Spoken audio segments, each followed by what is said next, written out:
Sahabat Salam, Sahabat Shalom, selamat pagi, Tuhan memberkati. Balik pagi ini kita ibadah pada hari Sabat, hari yang ditentukan Tuhan dari awal penciptaan semesta ini. Berhenti dan dia memberkati siapa saja yang mengatakan Sabat Salam dan dia menjawab amin, berkat itu akan turun. Amin. Pagi ini kita belajar bersama-sama, terambil dari Iyop. Iyop. Jadi namanya Iyop. Dari lahirnya, dari kandungan ibunya, dia bernama Iyop.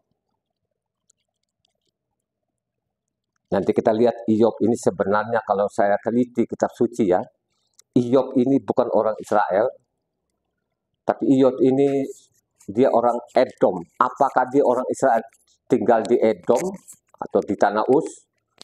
Tapi yang jelas di situ Iyop itu dari tanah Uz. Sekali lagi hari ini Iyop pasal 1 ayat 1 sampai ke 22. Satu orang membaca. ada seorang laki-laki di tanah Uz bernama Iyop. Orang itu saleh dan jujur, ia takut akan Elohim dan menjauhi kejahatan. Ia mendapat 7 anak laki-laki dan 3 anak perempuan. Ia memiliki 7.000 ekor kambing domba, 3.000 ekor unta, 500 pasang lembu, 500 keledai betina, budak-budak dalam jumlah yang sangat besar, sehingga orang itu adalah yang terkaya dari semua orang di sebelah timur. Anak-anaknya yang lelaki biasa mengadakan pesta di rumah mereka masing-masing menurut giliran, dan ketiga saudara perempuan mereka diundang untuk makan dan minum bersama-sama mereka. Setiap kali apabila hari-hari pesta telah berlalu, Iyop memanggil mereka dan menguduskan mereka. Keesokan harinya pagi-pagi bangunlah Iyop lalu mempersembahkan korban bakaran sebanyak jumlah mereka sekalian, sebab pikirnya, mungkin anak-anakku sudah berbuat dosa dan telah mengutuki Elohim di dalam hati. Demikianlah dilakukan Iyop senantiasa.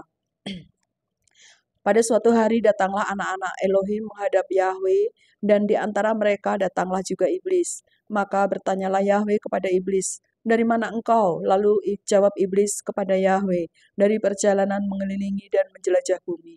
Lalu bertanyalah Yahweh kepada iblis, "Apakah engkau memperhatikan hambaku Iyop? Sebab tiada seorang pun di bumi seperti dia yang demikian saleh dan jujur, yang takut akan Elohim dan menjauhi kejahatan." Lalu jawab iblis kepada Yahweh, "Apakah dengan tidak mendapat apa-apa Iyop takut akan Tuhan? Bukankah engkau yang membuat pagar sekeliling dia dan rumahnya serta segala yang dimilikinya? Apa yang dikerjakannya telah kau berkati, dan yang dimilikinya makin bertambah di negeri itu. Tetapi ulurkanlah tanganmu dan jamalah segala yang dipunyainya, ia pasti mengutuki engkau di hadapanmu." Maka firman Yahweh kepada iblis, "Nah, segala yang dipunyainya ada dalam kuasamu, hanya janganlah engkau mengelurkan tanganmu terhadap dirinya." Kemudian pergilah iblis dari hadapan Yahweh.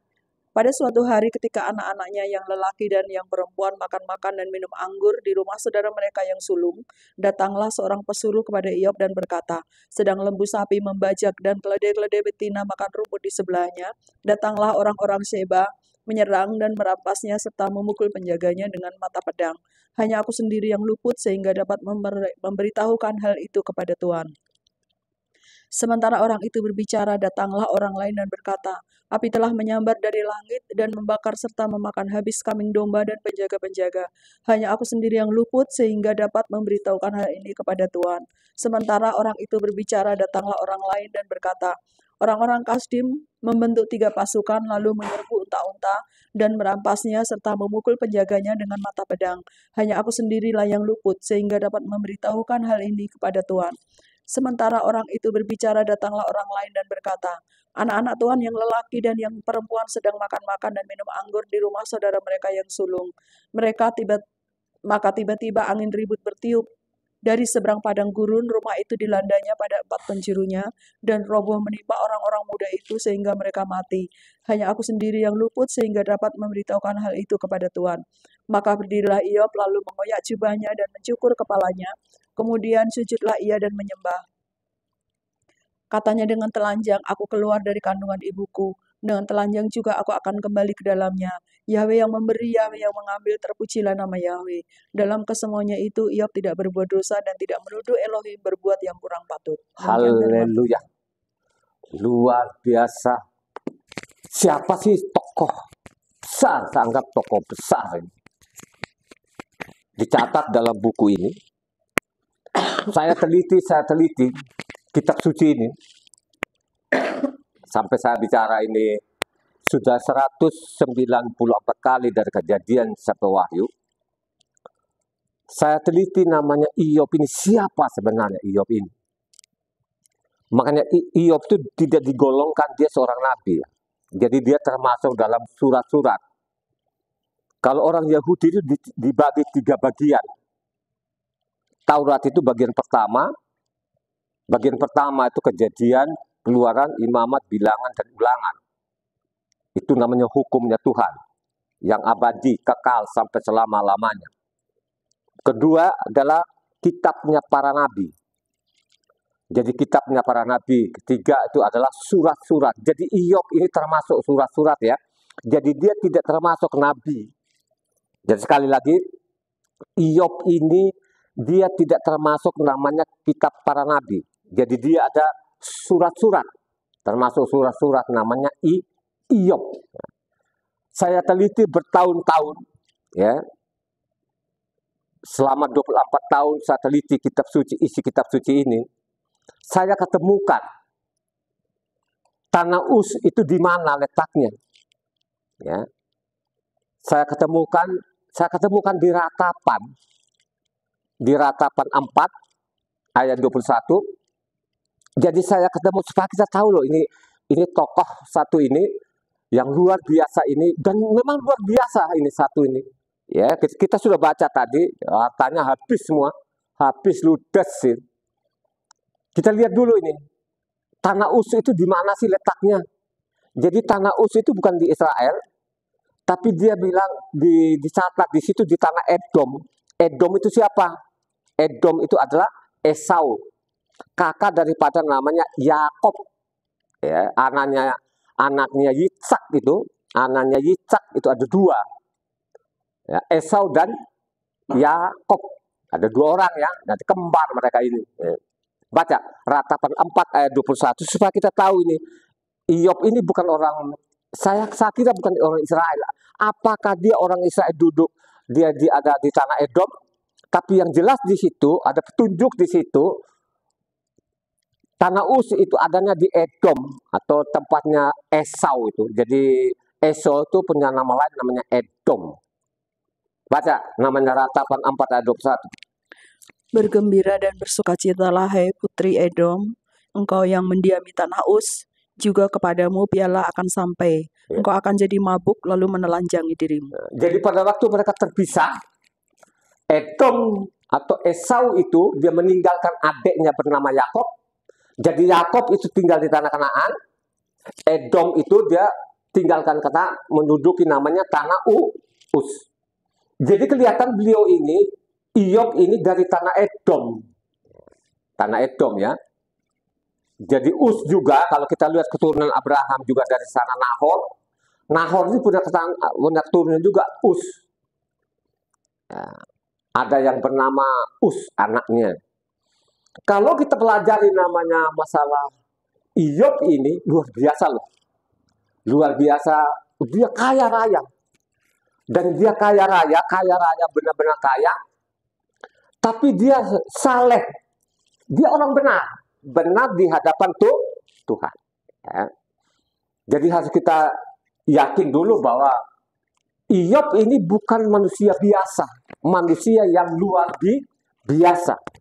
Kenapa saya mengatakan kalau Iyob itu adalah dia luar biasa? Kalau kita baca lengkap namanya Iyob ini.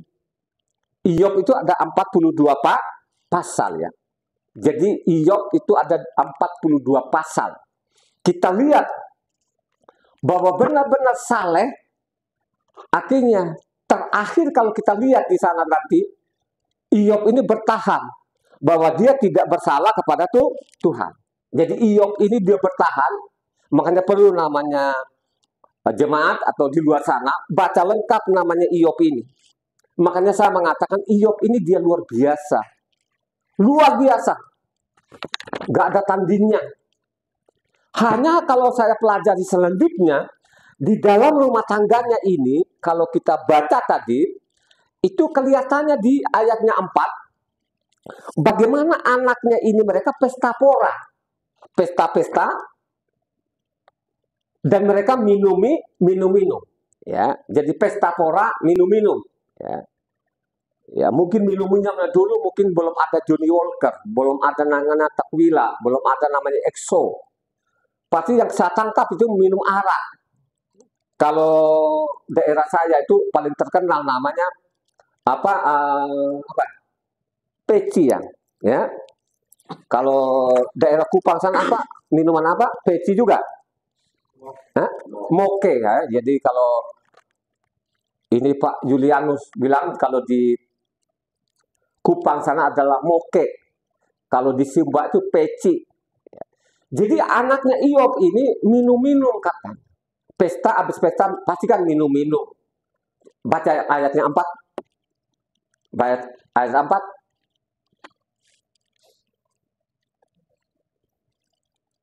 Ayatnya 4. Tadi Iyop 1 ayat 4. Anak-anaknya yang lelaki biasa mengadakan pesta di rumah mereka, masing-masing menurut giliran, dan ketiga saudara perempuan mereka diundang untuk makan dan minum bersama-sama mereka. Jadi mereka tuh berpesta, minum-minum. Saya yakin minum-minum ini bukan minum-minuman biasa, saudara. Pasti ada alkoholnya. Kalau kita baca selanjutnya, takut anak-anaknya berdosa, akhirnya dia bikin apa? Persembahan kepada Tuhan. Jadi dia ambil hewannya dia tadi atau dombanya, dia korbankan kepada Tuhan. Begitu salehnya, begitu patuhnya namanya Iyop ini. Saya suka sekali namanya Iyop ini, saya pelajari. Setiap saya baca Iyop itu tidak pernah saya putus. Saya baca lengkap sampai pasal 42. Kenapa sih saya suka sekali gitu loh. Orang Sumba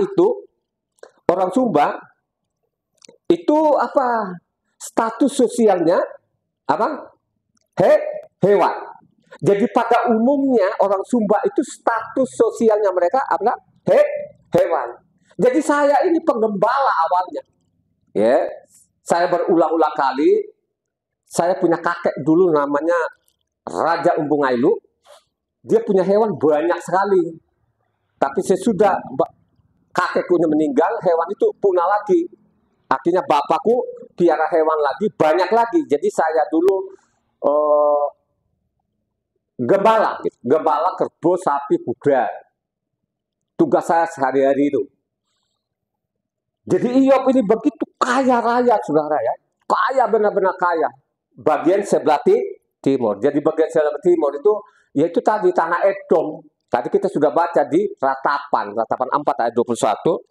Itu tanah Uz itu ada di Edom. Ya.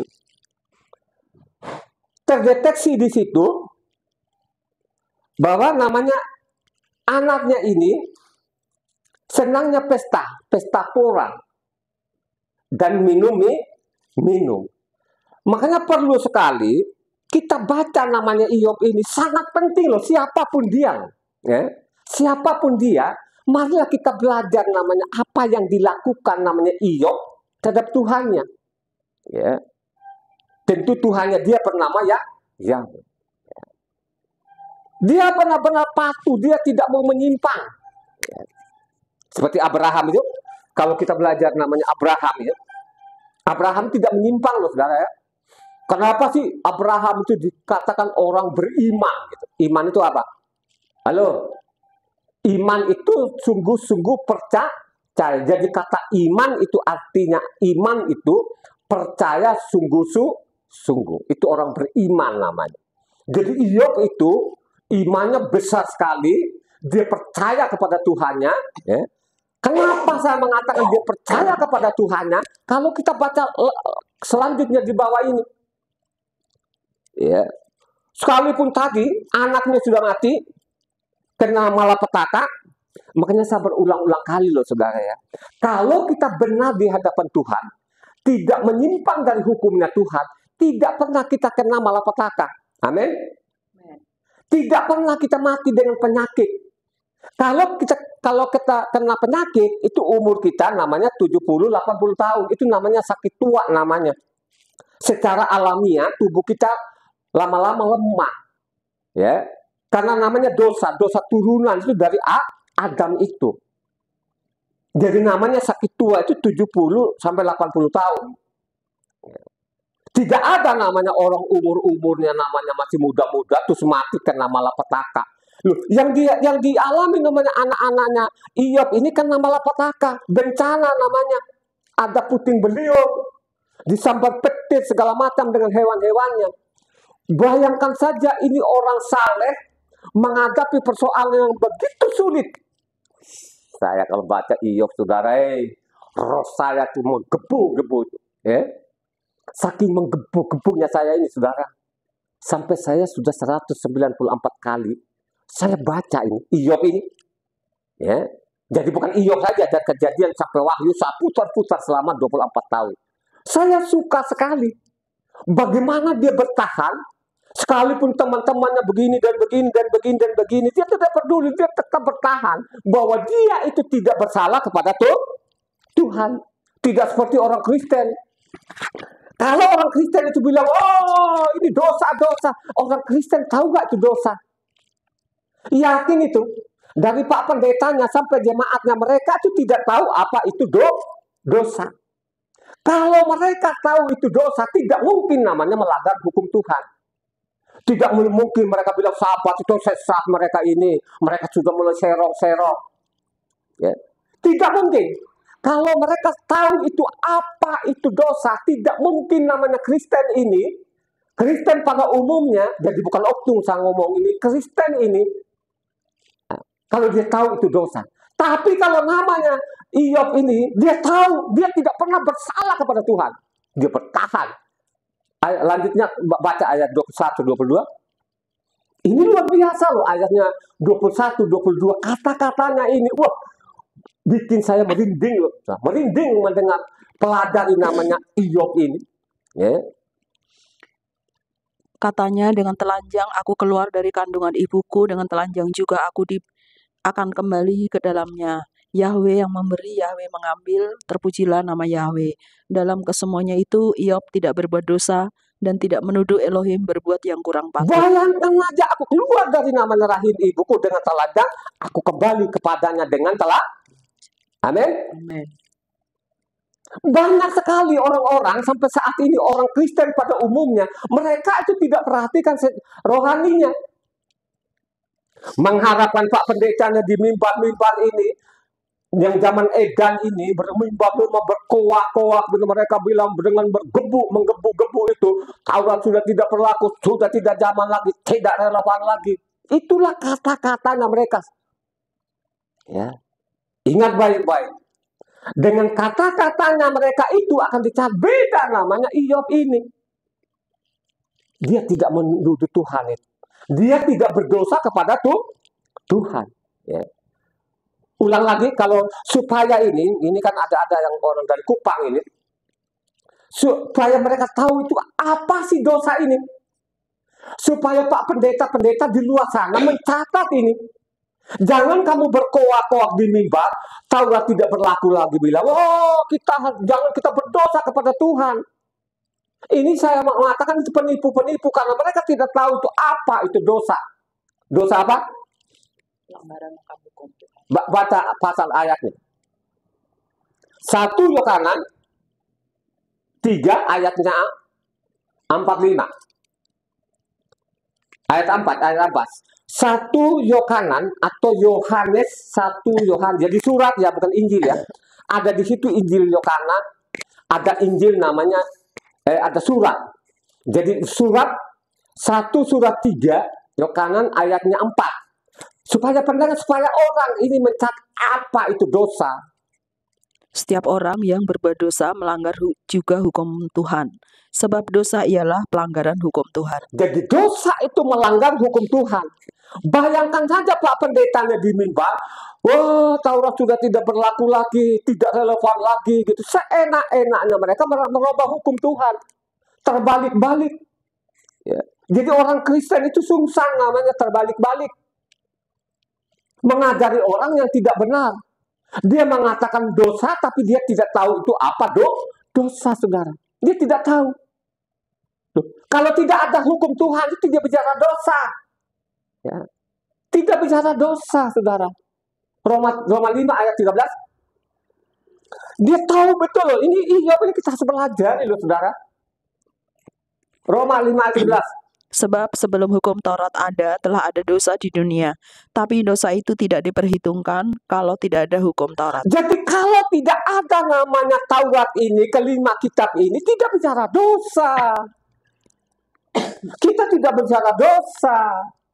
Bayangkan saja, lu sebarkan racun dari mimbar ini ulah-ulah dari generasi ke generasi, dari Eropa masuk di Indonesia ini, sampai detik ini mereka mengatakan Taurat itu tidak relevan lagi. Ini dosa bertumpuk-tumpuk, saudara. Ya, mendengar kita ini namanya sahabat, mereka bilang itu sesat, mereka serong itu. Itulah yang terjadi sampai saat ini. Beda dengan Iyop, saudara. Dia tahu itu apa dosa. Dia tahu itu dosa, sehingga dia tidak melanggar namanya perintah Tuhan ini, tidak mau. Makanya dikatakan dia itu seorang saleh, orang benar. Dengan telanjang aku keluar dari rahim ibuku, dengan telanjang juga kembali kepadanya. Dia tidak menuduh Tuhan salah. Dia bertahan di situ bahwa saya tidak melanggar. Kalau teman-temannya loh, kalau kamu tidak berdosa, kenapa anak-anakmu? Coba bayangkan aja dari teman-temannya tadi, melihat Iyop ini udah parahnya parah. Mereka datang, ini bukan menghibur. Ya, kalau kita baca lengkap ini Iyop ini, mungkin karena kau salah, mungkin kau tidak perhatikan orang miskin, mungkin kau tidak perhatikan janda-janda. Tapi kalau kau benar ini, kalau benar-benar ini adalah ujian yang kau hadapi ini, makanya kemuliaanmu kemudian hari nanti akan lebih lagi katanya. Ya. Kalau kita baca lengkap, kalau kita baca selanjutnya. Jadi saya yakin betul-betul Iyop ini, dia tahu. Dia tidak melanggar namanya hukum Tuhan, dia tidak melanggar. Sekalipun istrinya, tadi kan kita sudah baca, semua hewannya habis. Rumahnya juga ludes. Anak-anaknya ini mati semua. Perempuan, laki-laki mati kena bencana malapetaka, saudara. Coba bagaimana sedihnya. Bagaimana sedihnya, susahnya itu, saudara, melihat seperti itu. Anaknya saja mati. Hewan-hewannya ludes habis. Kita lihat iman yang namanya Iyop ini. Makanya saya mengatakan kalau saya baca Iyop itu, saya nggak mau, saudara. Ya? Itu sangat berharga bagi saya. Ya? Bagaimana Iyop ini diperkahan, saudara. Semua hewan-hewannya habis. Ludes. Gak ada lagi. Rumah sudah gak ada lagi. Ini tantangannya gak gampang loh. Ujiannya ini orang benar. Orang benar. Kalau saya pelajari gitu. Orang benar itu jangan bilangnya tidak ada ujiannya. Orang benar itu terus diuji. Supaya dia menyimpang. Supaya dia nyerong dari hukum Tuhan. Ya. Kalau orang tidak benar itu ya sudah. Didiamin aja itu. Karena memang sudah tahu. Apalagi kalau bilang dengan Pak Pendetanya, oh namanya Taurat tidak relevan lagi, ya, tidak zamannya lagi, tidak cocok lagi dengan perkembangan zaman, tidak relevan lagi. Itu kata-katanya mereka tuh, pengikutnya terlalu banyak. Itu di dunia itu berapa miliar orang, ya. Mereka berdaya ini dari Eropa ini. Makanya saya berulang-ulang di Eropa itu sudah tidak ada lagi orang Kristen. Mereka sudah tahu. Banyak yang sadar itu. Makanya mereka tinggalkan namanya Kristen ini. Mereka tidak mau lagi. Makanya banyak gereja-gerejanya di sana itu. Karena orang Kristen Protestan itu kan dari Swiss. Baru ke Amerika kan. Sedangkan Swiss saja pun Dari kemarin-kemarin saya sampaikan melalui khotbah ini, ada temannya Ibu Ana ini, ada di Swiss sekarang, kan suaminya orang Swiss. Dia bilang, Mbak Ana, di sini tidak ada orang Kristen. Padahal dulu Luther King maupun Calvin ini, John Calvin ini kan dari situ mereka menyebarkan namanya Kristen Protestan ini. Akhirnya apa? Terus ke Inggris, ke Amerika, Belanda, lain sebagainya, tersebar lah ini. Nah, coba kita lihat sekarang, mungkin banyak sekali orang sudah sadar. Kalau dibaca kitab suci, pasti dengan sendirinya akan sadar orang itu. Akan sadar. Dia akan sadar namanya dosa. Dosa itu apa? Berulang-ulang kali. Kalau orang pendeta itu, yang di mimbar itu, dengan orang Kristen itu, tahu saja dosa ini. Tinggalkan besok itu, tempat ibadah, dia tidak akan mantap, mau aja. Nah, persoalan sekarang mereka mau selidiki kitab suci ini. Kalau Iyop ini, saudara, coba, sudah habis hartanya, anaknya sudah mati, kena malapetaka loh ya, jadi ingat baik-baik, kena malapetaka ini. Kena loh malapetaka ini. Kenapa malapetaka ini?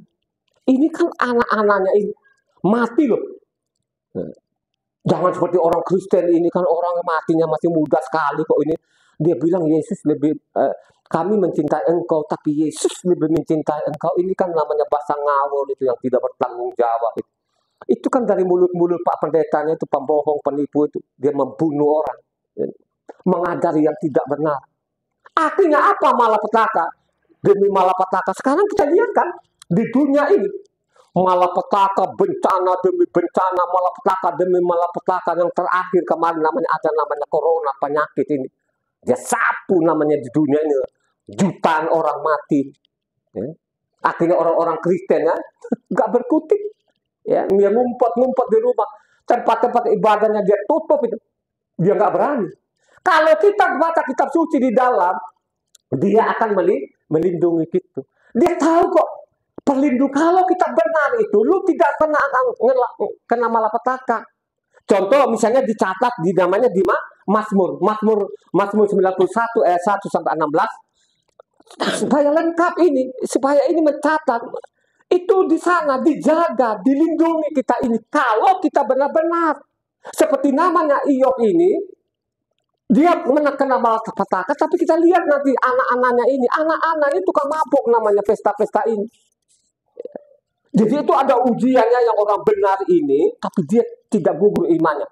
Baca namanya Mazmur ini harus diulang-ulang supaya orang mencatat ini. Ini kan ada sambung namanya apa Iyop ini. Bagi Iyop ini kan mengalami malapetaka, ini anak-anaknya, hewan-hewannya habis semua disapu bersih ini. Mazmur 91 ayatnya 1 sampai 16, karena 16 ayat itu. Supaya ini pendengar ini di sana, supaya tidak ikut-ikutan Pak Pendetanya. Oh, matinya orang itu malapetaka, dia bilang nanti dia datang waktu kuburan. Oh, kami mencintai engkau, tapi Yesus lebih mencintai engkau. Kata-kata ngawurnya itu. Ya, dia tebarkan kemana-mana itu. Dia tidak pernah mengoreksi ajarannya. Dia tidak pernah benar sadar itu. Kenapa sih orang-orang kena malapetaka? Kenapa orang mati penyakit masih muda ini? Kalau tuamu itu kan 70-80 tahun, waktu memang kita mati. Baca yang kencang. Orang yang duduk dalam lindungan yang maha tinggi dan bermalam dalam naungan yang maha kuasa akan berkata kepada Yahweh, tempat perlindunganku dan kubu pertahananku, Elohimku yang kupercayai. Sungguh, dialah yang akan melepaskan engkau dari jerat penangkap burung, dari penyakit sampar yang busuk. Dengan kepaknya ia akan menundungi engkau, di bawah sayapnya engkau akan berlindung. Kesetiaannya ialah perisai dan pagar tembok. Engkau tak usah takut terhadap kedahsyatan malam, terhadap panah yang terbang di waktu siang, terhadap penyakit sampar yang berjalan di dalam gelap, terhadap penyakit menular yang mengamuk di waktu petang. Walau 1000 orang rebah di sisimu dan 10.000 di sebelah kananmu, tetapi itu tidak akan menimpamu. Engkau hanya menontonnya dengan matamu sendiri dan melihat pembalasan terhadap orang fasik. Sebab Yahweh ialah tempat perlindunganmu, yang maha tinggi telah kau buat tempat perteduhanmu. Malapetaka tidak akan menimpa kamu dan tulah tidak akan mendekat kepada kemahmu. Sebab malaikat-malaikatnya akan diperintahkannya kepadamu untuk menjaga engkau di segala jalanmu. Mereka akan menatang engkau di atas tangannya supaya kakimu jangan terantuk kepada batu. Singa dan ular tedung akan kau langkahi, engkau akan menginjak anak singa dan ular naga. Sungguh Hatinya melekat kepadaku, maka aku akan meluputkannya. Aku akan membentenginya sebab ia mengenal namaku. Bila ia berseru kepadaku, aku akan menjawab. Aku akan menyertai dia dalam kesesakan. Aku akan meluputkannya dan memuliakannya. Dengan panjang umur akan kukenyangkan dia dan akan kuperlihatkan kepadanya keselamatan yang daripadaku. Amin. Kalau benar-benar kau ikuti perintah-perintah Tuhan, hukum-hukumnya Tuhan tidak relevan lagi, dia akan menjaga, melindungi engkau. Itu ada tulisannya, ada pasal, ada ayatnya. Mari kita lihat nanti, ini Iyop ini, kenapa dia mengalami malapetaka bencana ini? Apakah karena kesalahan Iyop? Saya bilang tidak kesalahan Iyop, tapi kesalahan anak-anaknya. Baca Iyop 8 ayatnya 4. Iyop 8 ayat 4. Iyop 8 ayat 4. Jikalau anak-anakmu telah berbuat dosa terhadap dia, maka ia telah membiarkan mereka dikuasai oleh pelanggaran mereka. Jadi kelihatan di situ, kalau anak-anakmu berdosa, ya itu akibatnya. Kan terdeteksi di situ. Makanya bilang lagi, kalau kita baca selanjutnya di bawah, ayatnya 6-7, kalau engkau tidak bersalah, maka nanti kekayaanmu, kemuliaanmu lebih lagi. Ini teman-temannya datang menghibur ini.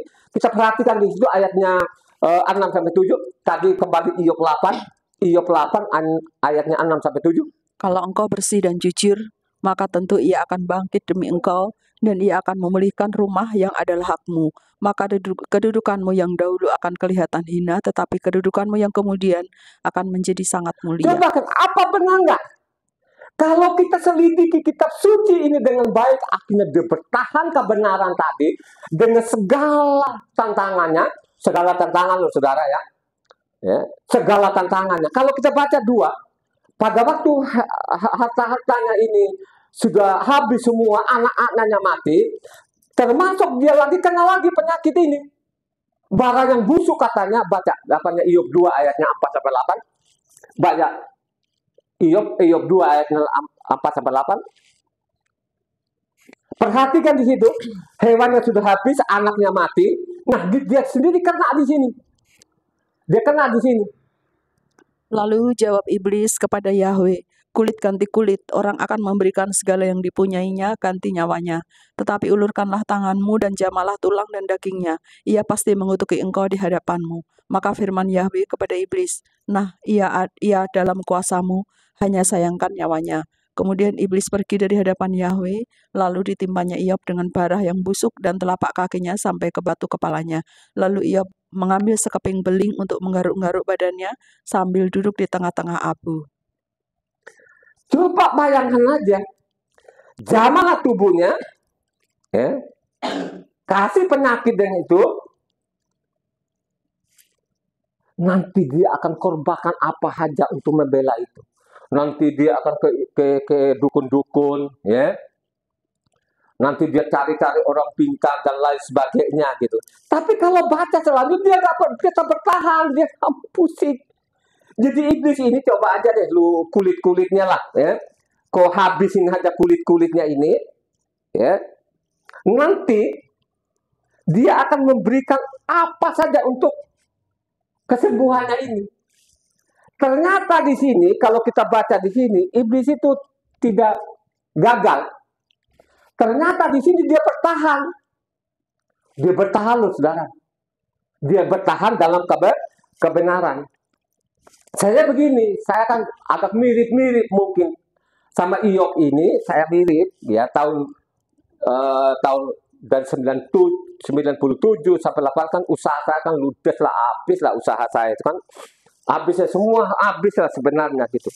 Kalau saya dulu waktu habis harta itu saya bukan orang saleh seperti namanya Iyop. Ya.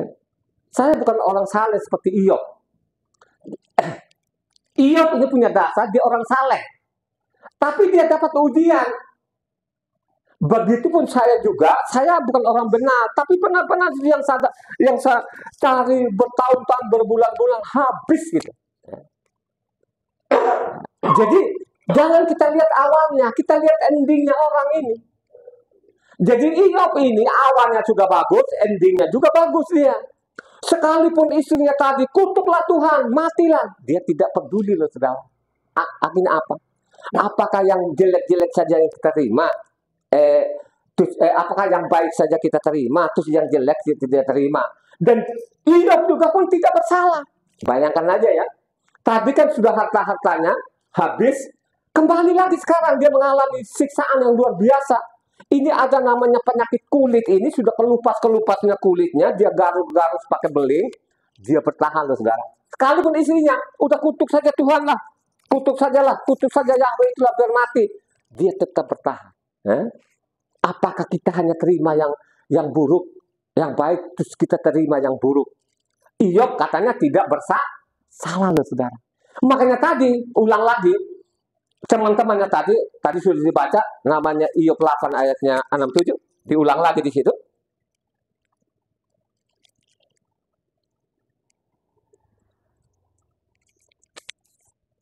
Tadi Iyop 8 ayat 67, ulang lagi. Kalau engkau bersih dan jujur, maka tentu ia akan bangkit demi engkau dan ia akan memulihkan rumah yang adalah hakmu. Maka kedudukanmu yang dahulu akan kelihatan hina, tetapi kedudukanmu yang kemudian akan menjadi sangat mulia. Dan sangat mulia nanti. Kalau benar-benar engkau orang jujur, orang saleh, tidak salah kepada Tuhan, pasti nanti endingnya berapa sih hewan? Sekian. Nanti dia akan gantikan Tuhan berlipat kali ganda. Benar nggak? Kalau orang baca kitab suci dengan lengkap, benar-benar terjadi. Akhirnya dia bertahan, anaknya hartanya habis, dia sendiri pun kena penyakit dan lain sebagainya. Endingnya kita lihat. Endingnya apa? Kalau kita baca lengkap ini namanya Iyop, kalau kita baca pasal yang 42, karena memang 42 pasal di situ, kita lihat endingnya. Jadi kita lihat endingnya di situ Iyop ini bertahan dalam kebenaran. Jadi orang benar itu jangan main-main saudara ya. Banyak sekali tantangannya. Jadi orang benar ya, saya mau beritahukan banyak sekali tantangan. Ya. Apakah tantangan itu kita kalah atau kita menang? Seperti Iyop ini.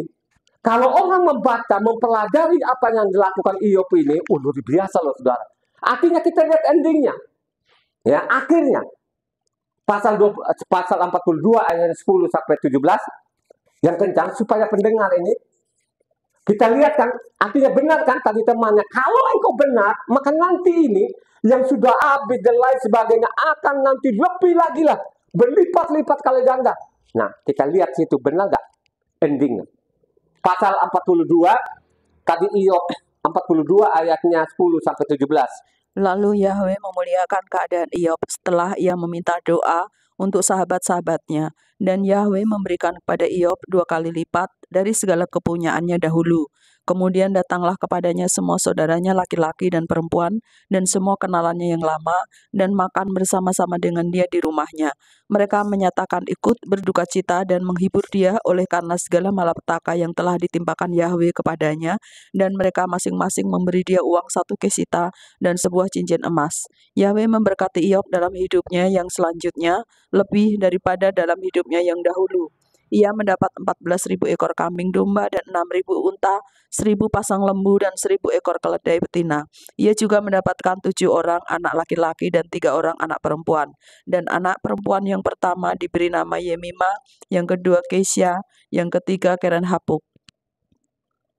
Di seluruh negeri tidak terdapat perempuan yang secantik anak-anak Iyop, dan mereka diberi ayahnya milik pusaka di tengah-tengah saudara-saudaranya laki-laki.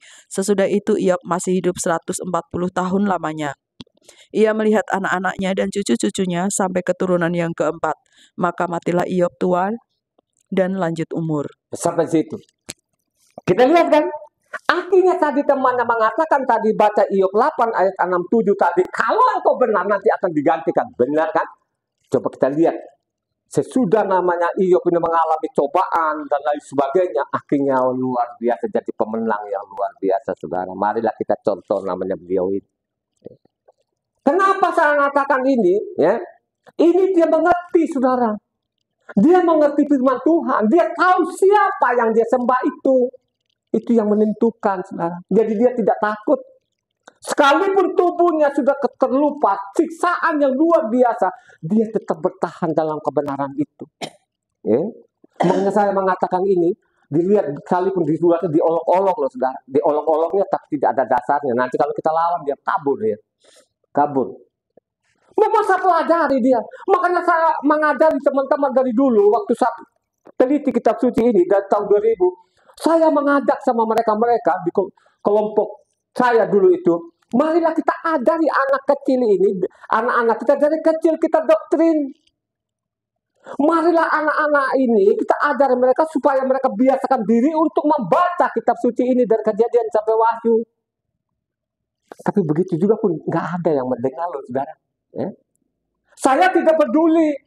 Makanya mulai tahun 2000 itulah saya benar-benar mengajari anak saya ini. Saya rasa, saya benar-benar sadar pada waktu saya tidak seperti Iyop ini. Dia itu Iyop, itu orang benar. Saya itu bukan orang benar. Tapi belas kasihan Tuhan itu tahun 2000 saya pelajari kitab suci ini. Saya ajak istri saya ajak anak-anak saya. Harta saya nggak habis, hilang, habislah, terkuras. Mau makan saja pun susah. Tapi kita lihat, pada waktu saya baca, saya pelajari ini. Apakah benar saya parah atau tidak? Dari tahun 2000 ke atas itu, usaha saya kembali lagi. Tapi yang saya paling tidak lupakan sampai saat ini, bagaimana anak-anak saya ini dari kecil itu mereka mengenal nama Yahweh. Coba, Evan itu kan masih 5 tahun, Ina itu 4 tahun. Kalau umumnya itu anak 4 tahun itu belum bisa baca, tapi kedua anak ini mereka itu sudah 4 tahun sudah bisa baca. Coba saya mengatakan mereka itu bahwa Yahweh itu adalah Yahweh itu nama Tuhan kita. Ya. Saya ajarin kalau kamu ketemu nanti Tuhan huruf besar semua, Allah huruf besar semua, disitulah Yahweh. Kita lihat kedua anak ini luar biasa. Saya memang doktrin dari kecil itu, saya mengajar dari kecil, saya memberitahukan kepada mereka ini apa itu dosa. Ya. Betul, saya mungkin sekarang usaha saya nggak ada, tapi kedua anakku ini luar biasa. Mereka menuntut ilmu sekuler mereka itu. Saya mengatakan, kamu abaikan nama rohani ini, nanti sekulermu juga akan begitu. Ya. Harus kamu belajar kitab suci, kalau kamu baca, saya doktrin dari kecil ini. Luar biasa mereka ini. Lihat ilmu sekulernya mereka. AB nilainya. Ya. Mata kuliah 3,5 tahun, ilmu teknik sipil ini selesai. 4 tahun sudah dapat ijazah, sudah langsung kerja. Ya. Kita lihat itu. Apa yang dijanjikan Tuhan itu kalau kamu bertahan dalam kebenaran, Tuhan tidak meninggalkan. Tidak meninggalkan saudara. Ya. Makanya saya bilang Ina itu luar biasa. Memang Ina ini memang militan sekali. Anak ini memang dari kecil militan sekali. Coba bayangkan aja, ini kita ada di gereja yang besar benar-benar ribuan ini. Mereka tetap bertahan. Ya. Bahwa nama Tuhan kami adalah Yahweh. Anak 4 tahun, dia tidak pengaruh dengan karena banyaknya ini. Kalau ada sekolah minggu dengan sekian orang anak-anak yang lain, mereka tidak pengaruh, saudara. Mereka bertahan di situ, kami bertahan. Ya. Apakah Tuhan tinggalkan? Oh tidak. Kita lihat anak saya. Ya. Anak saya itu kalau kerja kan coba nggak tenteng sana, tenteng sini ijazah. Dari kantor ke kantor, tidak, malah perusahaan-perusahaan nyari mereka. Tidak susah-susah. Langsung dari sana, belum juga dapat duduk di meja. Langsung kasih mobil, kasih laptop, handphone. Coba Ina itu kerjanya gimana sih? Kok kayaknya Ina itu kayaknya gimana gitu loh. Sudah dikasih mobil, sudah dikasih ini fasilitas segala macam. Bensinnya ditanggung, semua ditanggung. Bandingkan yang tempat yang lain sana itu. Ya. Ganti-ganti mobilnya. Ya. Sudah ganti ini baru, belikan mobil baru lagi. Itulah janjinya Tuhan. Kami bertahan itu bertahun-tahun, 24 tahun ini kami bertahan ini. Kami pelajar dari namanya Iyop ini. Iyop itu dia tahu loh saudara. Dia ngerti namanya hukum-hukum Tuhan itu. Dia tahu betul. Dia memperhatikan itu. Hanya salahnya mungkin Iyob ini dari kecil itu tidak didoktrin anaknya. Tuhan itu mengajari kita supaya dari kecil ini anak-anak ini diajari, didoktrin mereka ini. Ajari namanya hukum-hukum Tuhan ini. Kalau sudah dari kecil itu sudah mengenal namanya hukum-hukum Tuhan, tidak susah nanti selanjutnya. Tidak sembarangan lagi mereka pendeta-pendeta, oh Taurat tidak berlaku lagi, tidak relevan.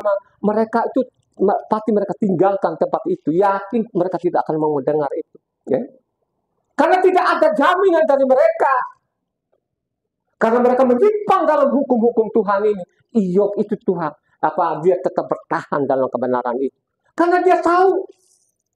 Bayangkan Tuhan itu mengajari orang-orang Israel itu supaya kamu ini ngajari anakmu berulang-ulang kali. Ajari anakmu ini berulang-ulang kali. Ya, dari kecil itu doktrin memang anak ini. Supaya mereka itu mengenal hukum Tuhan. Coba satu orang. Baca ulangan 6 ayatnya 1 sampai ke 12. Ulangan 6 ayatnya 1 sampai ke 12. Perhatikan di situ. Ini ajaran Tuhan ini. Ajarkan anak-anakmu berulang-ulang. Di jalan, di tempat tidur, di mana. Ajari anak-anakmu supaya ini mereka mengenal hukum Tuhan ini. Sehingga pada waktu nanti kalau ada orang-orang mengajarkan mereka bahwa Taurat itu tidak relevan, pasti mereka nggak akan mau. Yakin tidak akan mau. Kecuali orang-orang yang sudah bodoh. Yang tidak pernah membaca kitab suci, udah diikut saja. Karena mereka sekarang orang Kristen itu, imannya mereka ke Pak Pendetanya, bukan karena isi kitab sucinya. Apa kata Pak Pendeta, kalau Pak Pendeta nanti yang menjamin ke surga, tidak dijamin loh ke surga. Saya mau beritahukan itu. Baca namanya ulangan 6 ayat 1 sampai 12. Yang cepat. Ulangan 6 ayat 1 sampai ke 12. Inilah perintah, yakni ketetapan dan peraturan yang aku ajarkan kepadamu atas perintah Yahweh Elohimmu untuk dilakukan di negeri kemana kamu pergi untuk mendudukinya, supaya seumur hidupmu engkau dan anak cucumu takut akan Yahweh Tuhanmu, dan berpegang pada segala ketetapan dan perintahnya yang kusampaikan kepadamu, dan supaya lanjut umurmu. Maka dengarlah, hai orang Israel, lakukanlah itu dengan setia supaya baik keadaanmu dan supaya kamu menjadi sangat banyak seperti yang dijanjikan Yahweh Elohim nenek moyangmu kepadamu di suatu negeri yang berlimpah-limpah susu dan madunya. Dengarlah, hai orang Israel, Yahweh itu Tuhan kita, Yahweh itu Esa. Kasihlah Yahweh Tuhanmu dengan segenap hatimu dan dengan segenap jiwamu dan dengan segenap kekuatanmu. Apa yang kuperintahkan kepadamu pada hari ini haruslah engkau perhatikan. Haruslah engkau mengajarkannya berulang-ulang kepada anak-anakmu dan membicarakannya apabila engkau duduk di rumahmu, apabila engkau sedang dalam perjalanan, apabila engkau berbaring, dan apabila engkau bangun. Haruslah juga engkau mengikatkannya sebagai tanda pada tanganmu, dan haruslah itu menjadi lambang di dahimu. Dan haruslah engkau menuliskannya pada tiang pintu rumahmu dan pada pintu gerbangmu, maksudnya, maka apabila Yahweh Tuhanmu telah membawa engkau masuk ke negeri yang dijanjikannya dengan sumpah kepada nenek moyangmu, yakni Abraham, Yitzhak, dan Yakob, untuk memberikannya kepadamu kota-kota yang besar dan baik yang tidak kau dirikan.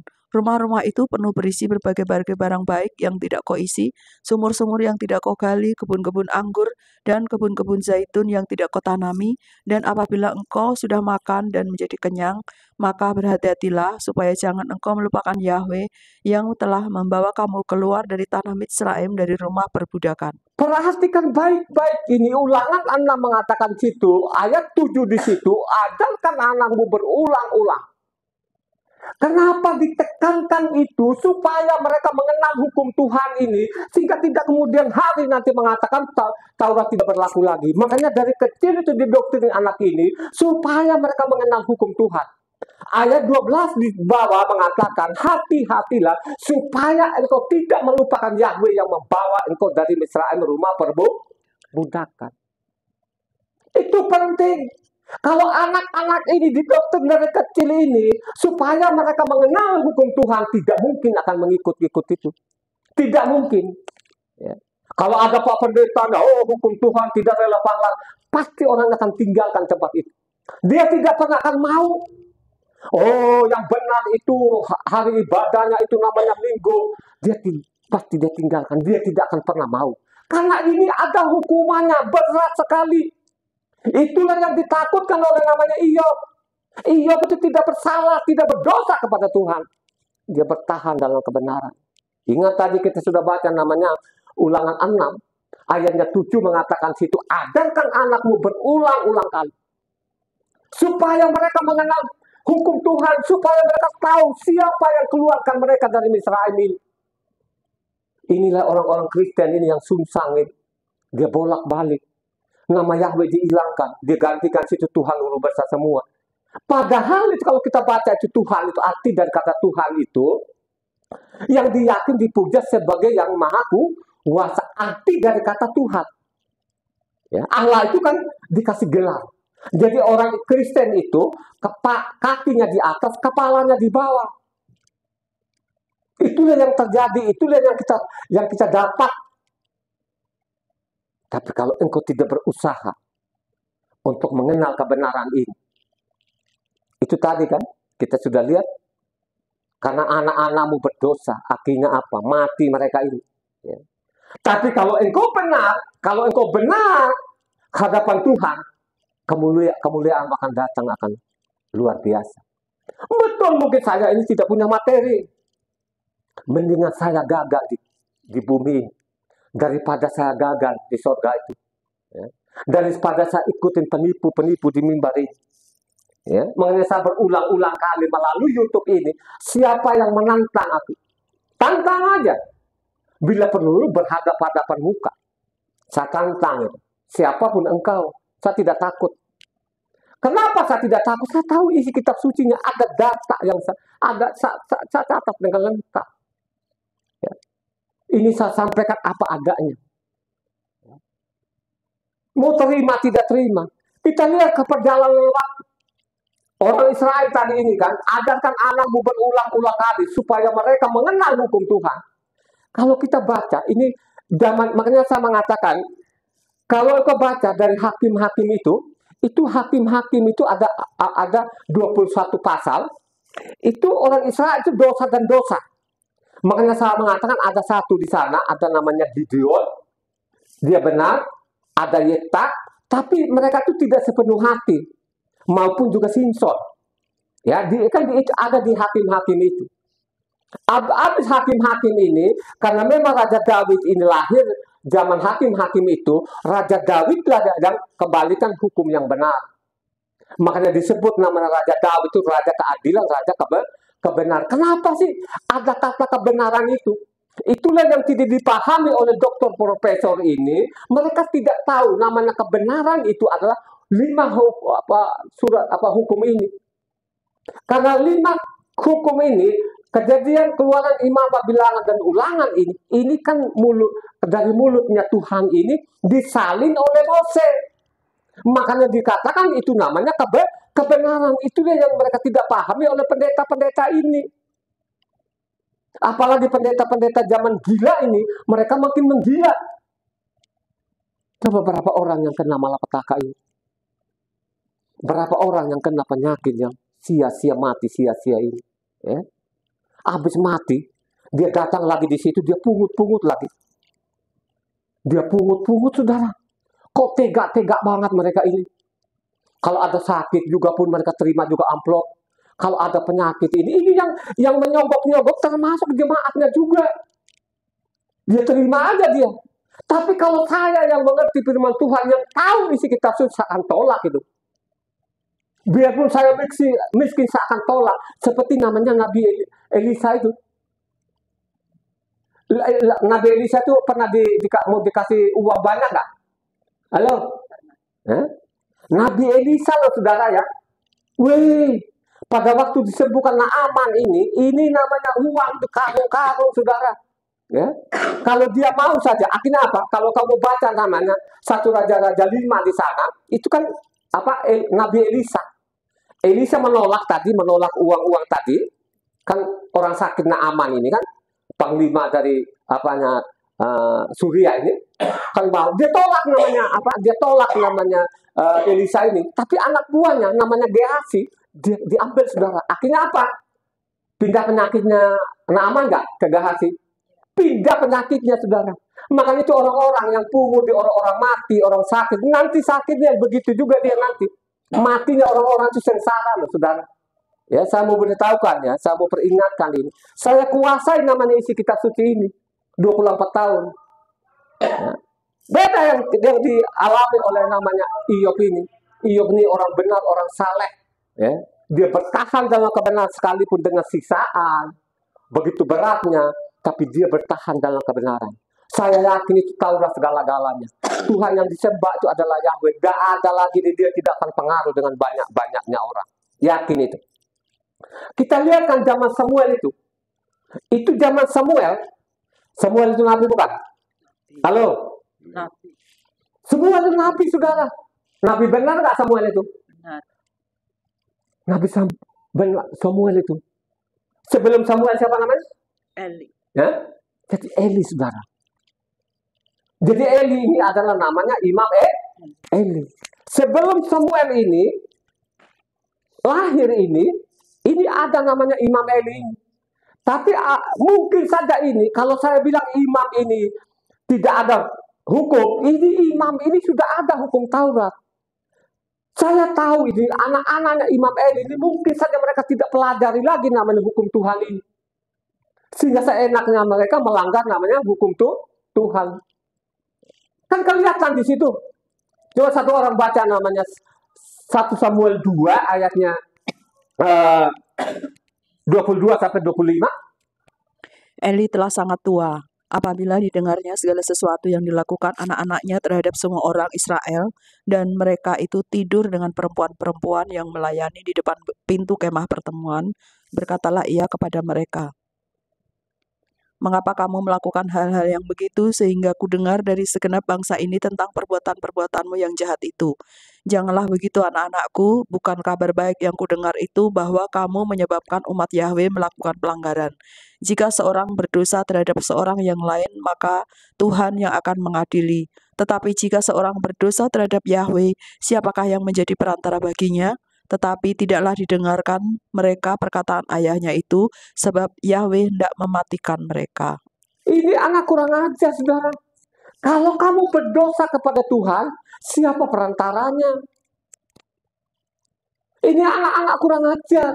Makanya saya mengatakan, kalau anak-anakmu tidak ajar dari kecil, itu hasilnya nanti. Pada waktu dia jadi pendeta, bukan makin sadar kepada Tuhan. Bukan makin benar. Karena dari kecil itu sudah tidak diajari yang benar. Akhirnya mereka naik ke mimbar nanti. Tambah lagi dia dosanya nenek moyangnya. Hukum Tuhan tidak berlaku. Kebenaran itu apa? Sudah tidak relevan. Ini kan benar-benar penjahat banget ini. Kalau kau sudah begitu kan, terus kita pakai hukum apa? Berarti dong kalau kau perkosa orang tidak relevan. Kau bunuh orang tidak relevan. Ini kalau saya dekat pendeta-pendeta itu mulutnya ditampar itu saudara, benar. Itu berapa orang yang dia bunuh itu. Kurang ajar betul. Ya. Kita lihat di situ, kalau kamu berdosa kepada Tuhan, tidak ada perantaranya. Kamu baca sebelumnya di atas itu. Ini kan anak-anak imam-imam ini, kan itu kan daging kan harus direbus. Dia bilang udah deh, nggak mau mereka. Ambil mau yang dipanggang. Mereka paksakan saudara, mereka melanggar perintah Tuhan. Makanya kalau kau baca selanjutnya sana, 1 Samuel 3 ayatnya 13-14.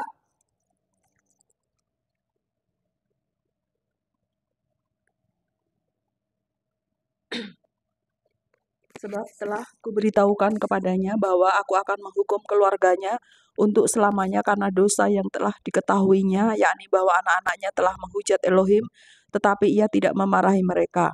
Sebab itu aku telah bersumpah kepada keluarga Eli bahwa dosa keluarga Eli tak akan dihapuskan dengan korban sembelihan atau dengan korban sajian untuk selamanya. Jadi ada ajaran-ajaran tadi kan, karena tidak tahu marahnya anak-anaknya, nggak ada pengampunan. Tidak bisa namanya pakai korban. Karena engkau tidak marahi anak-anakmu, ya, nggak ada lagi keturunanmu. Habis, akhirnya anak-anak, kalau kau baca selanjutnya, anak-anaknya Imam Eli itu mati, saudara, dalam perang. Itulah yang terjadi sampai saat ini. Kalau kita lihat kepada pendeta, kalau dibilang, kurang ajar kamu. Jangan begitu. Padahal itu anak sudah salah. Dengan kata-kata nanti anak-anakmu begitu, lu bilang aja pintar-pintar. Akhirnya anak ini makin besar kepala. Ya. Orang Kristen kita nggak boleh begitu. Kalau kau baca dalam kitab suci di dalam, salah itu dihukum mati loh saudara. Lempari batu anak ini. Jangan biasakan anakmu. Ya. Dia melanggar hukum Tuhan. Kalau dia melanggar peringatkan, kalau dia ngelawan hukum mati dia ini.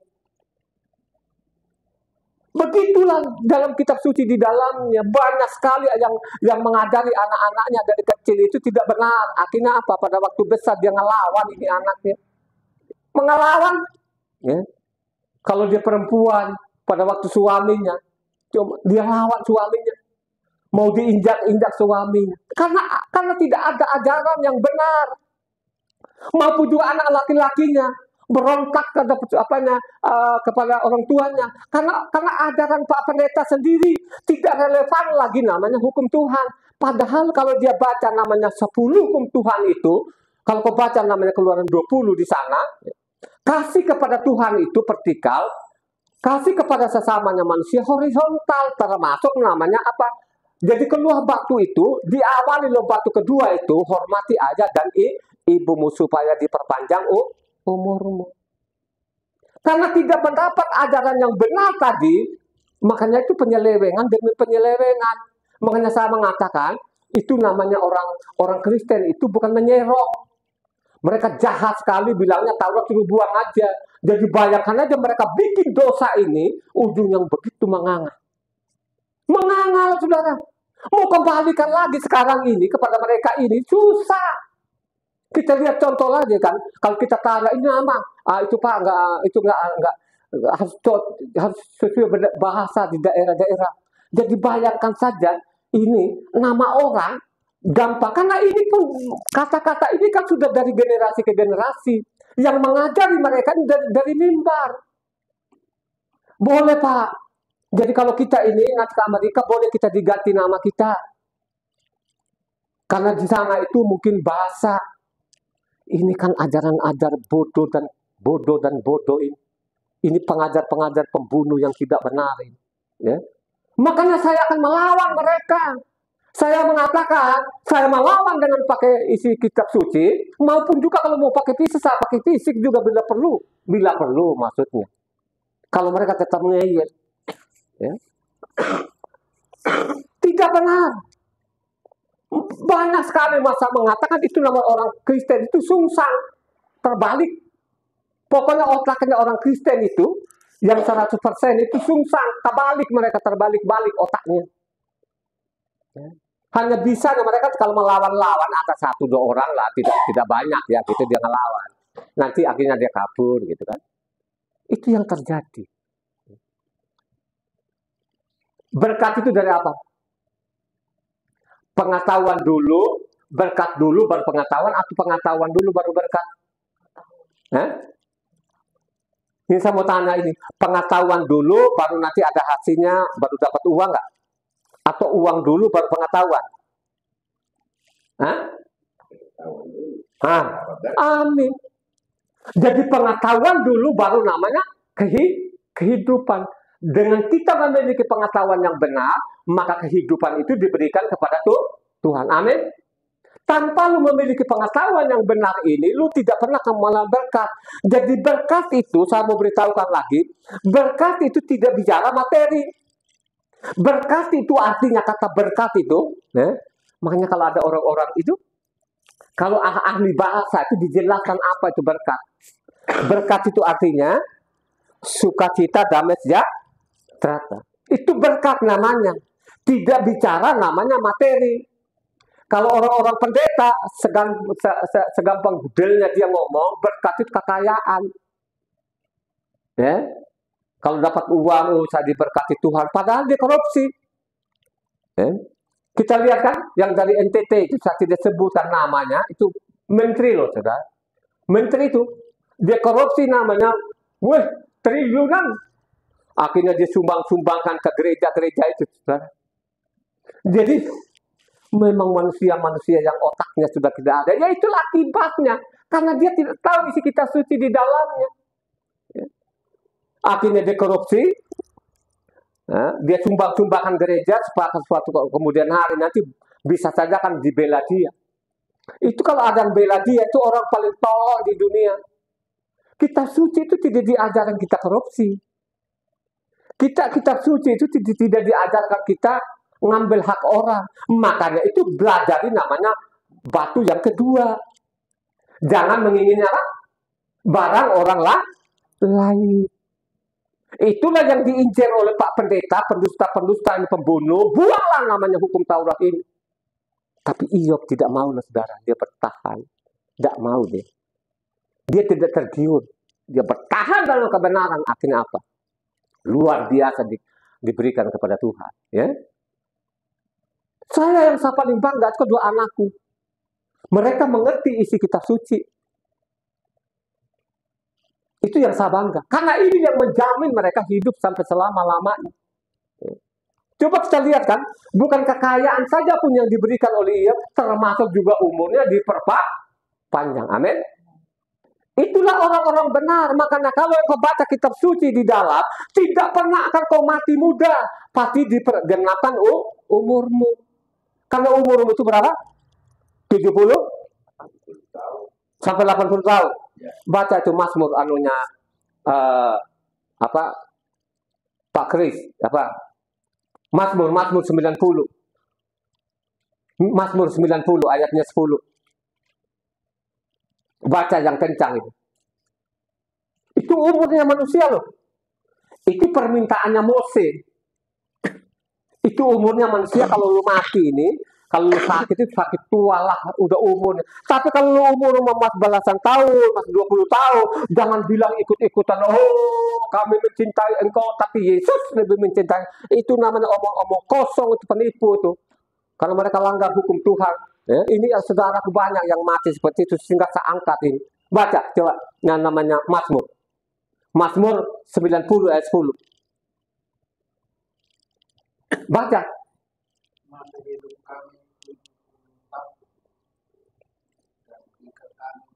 Kuat.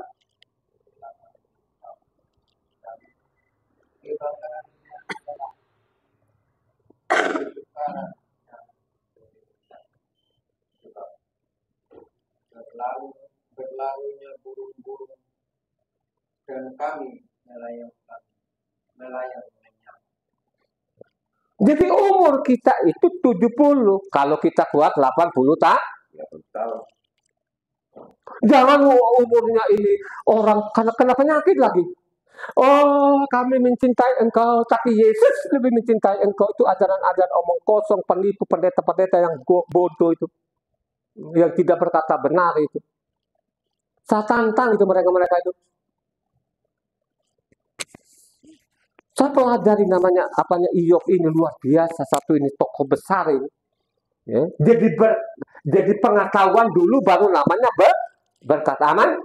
Kita memiliki pengetahuan. Kalau kita ikuti namanya kebenaran itu, kita ikuti sesuai perintah Tuhan, makanya berkat itu turun kepada kita. Amin. Baca namanya Amsal 3 ayat 1 sampai 5. Amsal 3 ayat 1 sampai 5. Lembaga Kitab Indonesia itu dia kasih judul di situ berkat dari hikmat. Jadi berkat itu dari hikmat. Jadi hikmat dulu baru berkat. Baca. Hai anakku, janganlah engkau melupakan ajaranku dan biarlah hatimu memelihara perintahku. Karena panjang umur dan lanjut usia serta sejahtera akan ditambahkannya kepadamu. Janganlah kiranya kasih dan setia meninggalkan engkau. Kalungkanlah itu pada lehermu, tuliskanlah itu pada loh hatimu, maka engkau akan mendapat kasih dan penghargaan dalam pandangan Elohim serta manusia. Percayalah kepada Yahweh dengan segenap hatimu dan janganlah bersandar kepada pengertianmu sendiri. Jadi namanya Iyop ini karena dia punya pemahaman yang benar, akhirnya dia peroleh kesembuhan. Dia sehatlah Lagi bukan sekedar sehat lagi, dikaruniakan namanya kekayaan. Jadi kekayaan itu dikaruniakan, diberikan. Ya. Itu hasilnya karena orang benar. Amin. Amen. Jadi harus baca yang benar. Makanya kasih judul sana. Ansal tadi di situ berkat dari hikmat. Jadi memiliki hikmat pasti kita akan hidup. Itu kalau bicara namanya kerohanian. Amin. Amen. Mazmur 127. Jadi jangan kita sibuk ini dari pagi sore sampai pagi sore, tidak memperhatikan namanya kerohaniannya. Sekarang kamu banting tulang banting. Banyak sekali orang-orang yang tidak tahu bagaimana cara kerja yang baik. Ada orang dari pagi sampai tengah malam pulang boro-boro namanya mau lihat namanya isi kitab suci. Kerja terus. Akhirnya yang paling apes. Kalau lu pengusaha, uangmu banyak nggak ada masalah. Tapi lu hanya sekedar makan dari pagi sampai sore. Terus yang paling parah lagi, kalau engkau kena sakit, akhirnya apa? Yang tadi yang lu banting tulang banting tadi, bawalah kekuras lagi hartamu. Ya kalau kekuras hartamu langsung sembuh, enggak. Itu berbulan-bulan akhirnya mati juga. Makanya saya mengatakan ini kakak kandung saya. Kakak kandung saya ini sama Meru ini sudah saya ngomong, udahlah Lupuk ini ada kesalahan ini mungkin masalah makan dan lain sebagainya, stroke ini ya. Ingat baik-baik, jaga saja makanan ya. Marilah di sini kau tinggal saja di sini, kita belajar, nanti kau dengar saja ajaran di sini ya. Tapi orang nggak mau. Akhirnya apa? Nggak sembuh-sembuh stroke ini kan akhirnya pergi ke dukun. Dukun tidak mampan. Biasa dukun kan goyang-goyang tangannya itu. Kalau dukun kan, terus pergi lagi ke Merapu. Nah, kalau Merapu itu kan ada apa? Saimanu toh? Termasuk juga situ dulu lihat Saimanu nggak? Ya? Jadi dia Saimanu begini. Oh, masih ada ini yang kurang ini. Akhirnya pergi lagi ke Merapu yang lain. Akhirnya apa? Mati. Karena tidak punya pengetahuan. Mau diajarkan pengetahuan tapi tidak terima. Akhirnya mati sia-sia. Pada waktu datang pendetanya dia bilang, oh, Amameru sudah tinggalkan dunia yang fana. Dia sudah pangkuan Bapa. Masih untung pada waktu itu saya nggak lemparin batu kamu di situ mati. Kau tidak benar itu. Ya? Pengajar-pengajar sesat itu. Mazmur 127 ayat 2. Sia-sialah kamu bangun pagi-pagi dan duduk-duduk sampai jauh malam dan makan roti yang diperoleh dengan susah payah, sebab ia memberikannya kepada yang dicintainya pada waktu tidur. Coba saudara, sekejap mata sembuh dari penyakitnya namanya Iyop ini, dia menjalani hidupnya, wih luar biasa loh saudara, seperti dalam mimpi. Ulang lagi, sekali lagi, agak keras supaya mendengar ini. Mazmur 127 ayat 2. Sia-sialah kamu bangun pagi-pagi dan duduk-duduk sampai jauh malam dan makan roti yang diperoleh dengan susah payah, sebab ia memberikannya kepada yang dicintainya pada waktu tidur. Dia memberikannya yang dicintainya pada waktu tertidur. Amin. Amen. Gak usah lah kau terlalu banting tulang banting. Saya bilang Inang jangan kerja itu jangan banting tulang banting. Ina itu paling menikmati loh saudara ya. Paling menikmati. Kalau saya lihat Ina itu sudah ada mobilnya. Terus kalau perginya makan melulu itu tuh. Saya dengar rencana dia Ina ini kan kadang-kadang juga Ina juga loh. Kayak ngeledek-ledek kita juga nanti ditunjukin yang dia makan apa kan gitu kan Cob. Enggak jungkir balik. Ina kerja dari perusahaan sudah dikasih mobil, fasilitas dan lain sebagainya. Kayaknya makan terus itu. Ketemu nanti konsultan, habis ngobrol-ngobrol aja konsultan makan-makan. Luar biasa loh Ina, luar biasa. Itulah hasilnya. Bagaimana dari kecil mereka menangis, mereka bertahan dari kecil itu. Bahwa Yahweh lah Tuhan, tidak ada yang lain. Taurat segala-galanya mereka pegang kedua anak ini. Hai, hasilnya luar biasa. Ya. Kami pelajar namanya Iyop ini. Matitya 6 ayatnya